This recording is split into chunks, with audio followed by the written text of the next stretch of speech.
মানুষ ঝুলছে Piu. Good morning friends, দেখতেই পাচ্ছ সকাল সকাল 10টা বেজে গেছে। তো সকাল 10টা থেকে আমি আমার ব্লগটা শুরু করছি। আশা করি তোমাদের সবার খুব ভালো লাগবে। তো সবাই সাথে থাকো আর দেখতে থাকো কী কী করি। তো দেখতেই পাচ্ছ বর লেগে পড়েছে ব্রেকফাস্ট বানানোর জন্য। আজকে বানানো হবে আলু পরোটা। আমিও জানতাম না, তারপর তো দেখছি আলু পরোটা করতে লেগে পড়েছে। আমি তো তখন অন্য কাজগুলো করছিলাম, বাসি কাজগুলো সমস্ত কাজগুলো করছিলাম। তো দেখো অন্য পদ্ধতিতে আলুটাকে ভালো করে তৈরি করে তারপরে আটাটার সাথে আলুটাকে মাখা করে দিয়েছে, তারপর রুটির মতো বেলে বেলে নিয়েছে, তারপর এখন তাকে ভাজা করছে। তো সেটাই আজকে ব্রেকফাস্ট করা হবে। তো চলো দেখতে থাকো। এই দেখো গরমা গরম আলু কি পরাঠা, আর এখানে আছে টমেটো সস। সবাই খাওয়া হয়ে গেছে। দেখাও কি খাচ্ছ, কি খাচ্ছ বলো। রুটি? এটা তো পরোটা, আলুর পরোটা। বলো আলু পরোটা খাচ্ছি, পাপা বানিয়ে দিয়েছে। ভালো হয়েছে? কেমন হয়েছে খেতে? হেভি হয়েছে? জোরে বলো, জোরে।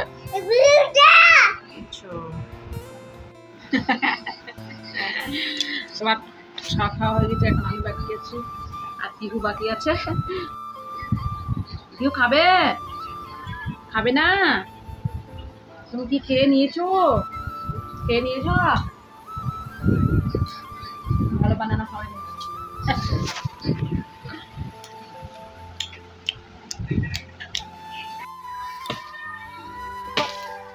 হয়ে গেল।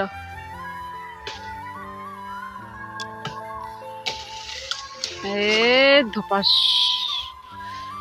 একটু নিম ফুলের জন্য কত বড় ডাল কেটে দিল একদম। কিন্তু কালকে শিবরাত্রিতে, আজকে তো নিম ফুল খেতে নেই, নিম পাতা কিছুই বলে আমাদের ওখানে। ওই দেখো কোথায় উঠেছি, অনেক কষ্ট করে উঠেছি। এবার কষ্ট করে নামো।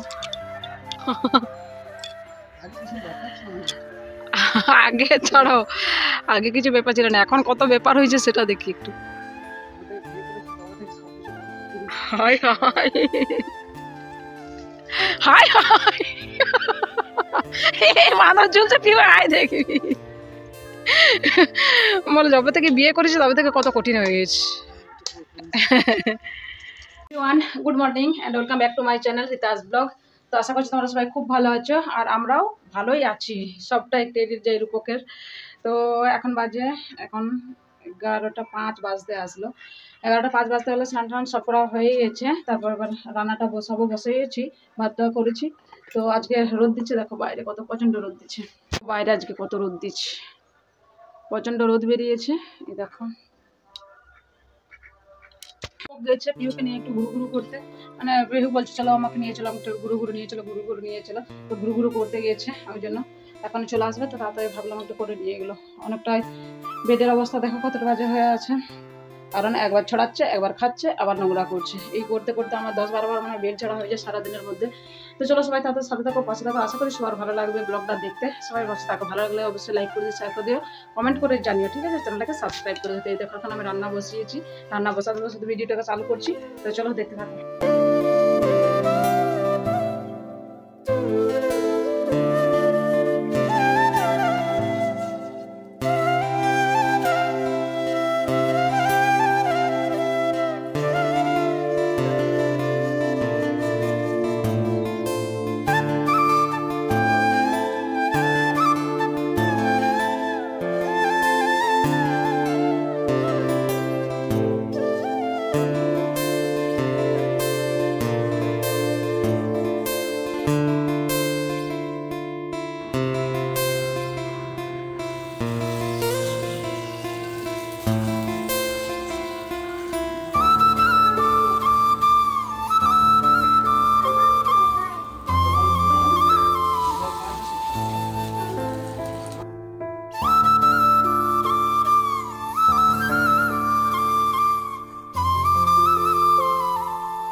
Good evening friends, good evening নয়, রাত্রেবেলা হয়ে গেছে। তো দেখতেই পাচ্ছ আজকে রান্না হবে চিকেন। জ্বর হওয়ার পর যেন মুখে স্বাদটা সব চেঞ্জ হয়ে গেছে, কিছু খেতে ইচ্ছে করছে না। তো রূপক ওই জন্য দেখো চিকেন নিয়ে এসে বললো রান্না করো, আজকে ঝাল ঝাল করে রান্না করো। আর গরমের জ্বর মানে প্রচুর খারাপ, প্রচুর করে খারাপ। তো রূপক ছিল বলেই আমরা অনেকটা মানে ঠিক তাড়াতাড়ি সুস্থ হয়ে পেরেছি। না মনে হচ্ছে আরও মনে হয় আরও বেশি দিন পড়ে থাকতাম বিছানাতেই, না নিজে জল তুলে একটু খেতে পারছিলাম, না রান্না করে খেতে পারছিলাম। তো এই সময়টাতে রূপকের ছুটি পড়ে গেছে। তো এই দেখো ও পেস্টের সব বানিয়ে দিয়েছে, আর সকাল সন্ধ্যা চাউমিন টাউমিন এইসব বানিয়ে বানিয়ে খাওয়ানোর পর তারপর এখন সুস্থ হচ্ছে। আর তোমাদেরকে বলো সবাই সাবধানে থাকো, কারণ এত মানে ভুগাচ্ছে এই জ্বরটাতে কিছু বলেন। 4-5 দিনে তো বেশি ভুগাচ্ছে, আর আমাদের তো 1 সপ্তাহ হয়ে গেল। তো দেখো চিকেন রান্না করতে করতে তোমাদেরকে একটা বলবো কথা, যেটা হচ্ছে যে শাশুড়ি মা কখনো মাকে হতে পারে জানি না, আমার কথা শুনে তুললে আবার ইয়ে হতে পারে। তো আমি আমার এক্সপিরিয়েন্স এটাই বলছি যে না, মা দেখো যতটা করবে শাশুড়ি মা করে করবে, কারণ সে নিজের কাজে ব্যস্ত হয়ে থাকে, এতটাই ব্যস্ত হয়ে থাকে যে কি বলবো।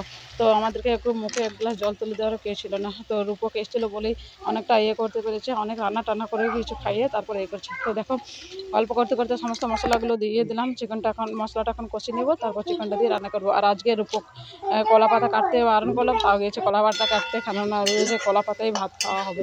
কলা পাতায় ভাত খেলে একটা ইয়ে আছে না, রোগ দূর হয়, এরকম একটা কথা আছে, জানি না কতটা কী ইয়ে।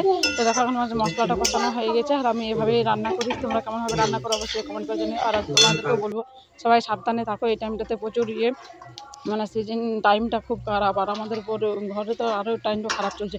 এখন আমি আর প্রিয় সুস্থ হয়েছি, তখন কাকা আবার জ্বরে পড়ে গেছে।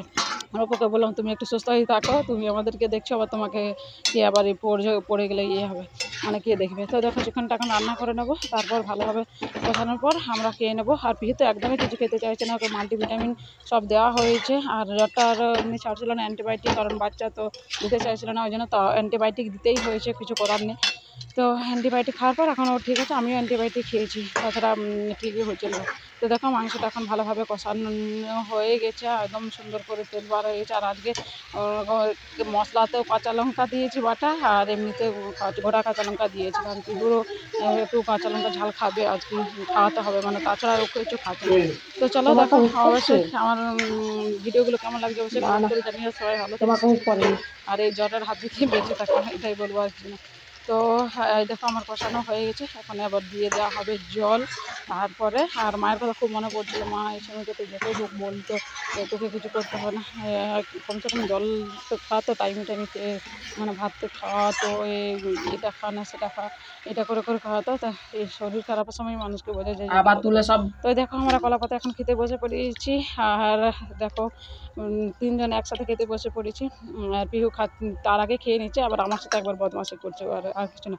তো চলো আজকে ভিডিওটা কমেন্ট করে জানিয়ে কেমন লেগেছে, অবশ্যই লাইক করে দিও, শেয়ার করে দিও, চ্যানেলটাকে সাবস্ক্রাইব করে দিও। প্লিজ প্লিজ প্লিজ আমার ভিডিওগুলো দেখো। আমি জানি একটু হচ্ছে আমার, তো তবুও বলবো প্লিজ তোমরা দেখো। টাটা।